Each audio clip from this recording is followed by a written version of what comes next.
like it's the wind is still burning, or the smoke is still getting pulled up, so there's not super high winds pushing it down towards the community at this time. It's still kind of being drawn into the majority of the fire there and burning up slope, which is where we'd like to see it. Looks like there's actually a puff of smoke there. I'm not sure if my eyes or cameras might be better. Might be some torching kind of near the top of the ridge.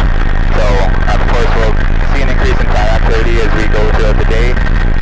We're getting into our sort of daytime heating effect where the sun has, kind of baked this area. Looks like it's smoky now, but kind of clear skies in recent times, and so this area is getting a lot of heat into the ground, and that will obviously dry out those fuels even more. Not much rain in the past few days, so looks like we'll see a more increased in fire activity as the days goes on. Kind of our major fire activity yesterday was even later than now in terms of when we're seeing some more active fire down in this area, so it definitely does progress throughout the afternoon into the evening. And so you can see there, that's on some active torching, so the Helco will be monitoring that, and any torching or increased areas of heat will be a priority in order to keep this as a surface fire, and having it still progress down the hill, but in a way we can control. And eventually the idea is we want to bring fire through that guard, and so if it can get down there in a natural method, that's the best. And so we can see from this guard that we see on our left hand side, there's still a lot of fuel between the guard and where the active fire is, so that is fuel that can still burn and spot across guards.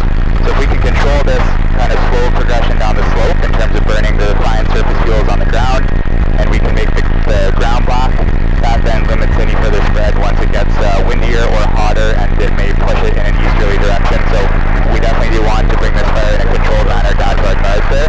Where we're looking at is community of Monty Lake and then the actual lake proper. So this is where that fire ripped through this drainage here at a ferocious speed, kind of got spat out into all this timber here.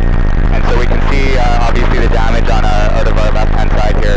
On the left of the lake where we're looking, that is again sort of those just toothpicks of black trees that are left, showing this extreme fire behavior, and it moved with such a significant rate of spread that it actually didn't kind of consume all the fuels, but just burnt and kept going at such a speed that there are kind of those twigs left. On the right hand, where we're flying over, of the lake, the right hand, you can see that along the slope is the same thing, but there's still lots of green left in terms of these trees, so it's a very good kind of example of how these drainages pull the winds and kind of increase the winds and just very, very